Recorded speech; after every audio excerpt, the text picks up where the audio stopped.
신약 성경의 첫 번째 책 마태복음입니다. 마태복음은 가장 유대적인 색을 가진 복음서입니다. 다윗과 같은 전쟁 영웅, 모세, 엘리야와 같은 선지자를 역사 속에 경험했던 유대인들은 특정한 왕, 메시아를 기대했습니다. 그래서 유대인들을 위해 기록한 마태복음은 많은 지면을 유대인들이 믿고 따르던 구약의 예언이 성취되었다는 것을 알리는 데 사용합니다. 예수님이 그동안 기다리던 참된 왕이라는 것을 강조하는 겁니다. 그리스도의 왕되심에 대한 강조는 그분의 나라, 하늘나라에 대해 말하는 빈도에서도 드러납니다.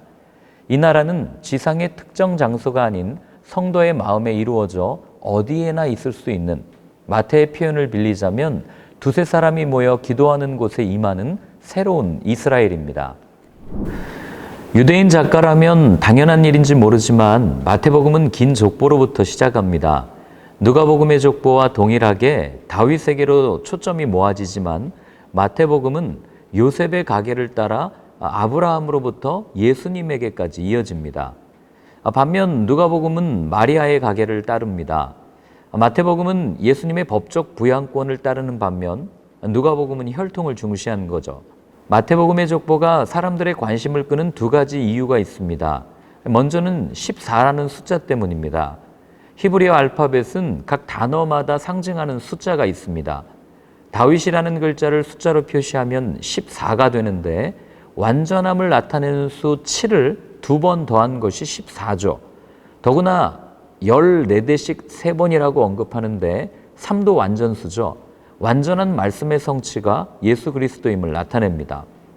두 번째로 마태복음의 족보에는 다윗, 솔로몬, 아브라함과 같은 위대하고 선한 사람들뿐 아니라 창녀로 행세한 다말, 정탐꾼을 숨겨준 기생 라합, 신실한 외국 여인 룻, 간통죄를 범한 밧세바를 포함하고 있다는 겁니다. 선민의식에 물들어 있던 유대인들에게는 충격적인 족보입니다. 이것은 예수님의 구원이 유대인에게뿐 아니라 예수님을 구주로 고백하는 모든 사람들에게까지 이른다는 구원 사상과 연결되며 예수님의 마지막 유언까지 이어집니다. 성경에서 가장 많은 논란이 있는 부분입니다. 마태복음의 관심은 예수님이 신적인 기원을 지닌 분, 즉 하나님의 아들이라는 것을 증명하는 것입니다. 그렇게 1장에서는 아버지 요셉의 반응을, 2장에서는 동방으로부터 온 박사들의 이야기를 상세히 기록합니다. 마태복음은 누가복음과는 달리 예수님께서 탄생하실 조건들에는 관심이 없고 베들레헴에서 이야기를 시작하고 애굽으로 피신한 이야기도 들려줍니다. 바로 미가, 예레미야 선지자를 통해 주신 약속의 성취를 나타내기 위함입니다. 또한 마태복음은 예수님을 나사렛 사람이라 부릅니다. 그런데 구약성경 어디를 찾아봐도 찾을 수 없는 내용입니다. 왜 굳이 나사렛 사람이라는 표현을 사용했을까요? 아마도 마태복음은 메시아가 멸시받을 것이라는 예언자들의 전통에 충실하려 했던 것 같습니다. 당시 나사렛 사람이라는 말은 별 볼 일 없는 자라는 의미를 지니고 있었기 때문입니다. 예수님의 본격적인 사역이 시작되기 전 한 사람을 소개합니다.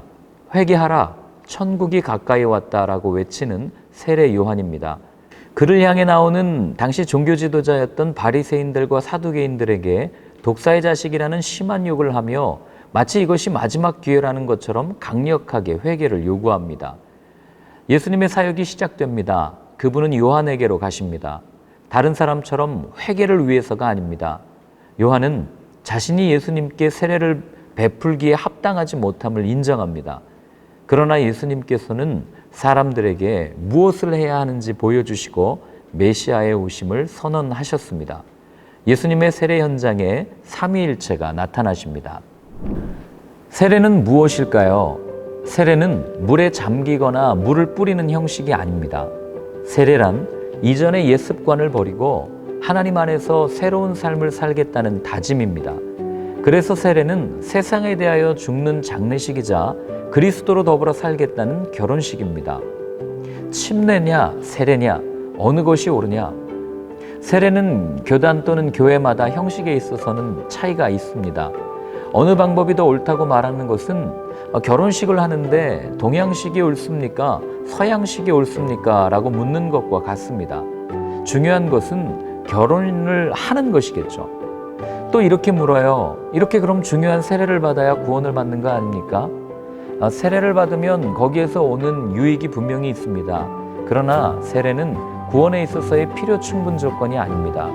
세례를 꼭 받아야만 구원을 받는 것이 아니라 예수님을 믿어야 구원을 받는 겁니다. 그리고 예수님을 믿는 사인으로서의 이 세례를 받는 것이죠. 이 순서가 뒤바뀌면 아무 의미 없는 행위에 불과합니다.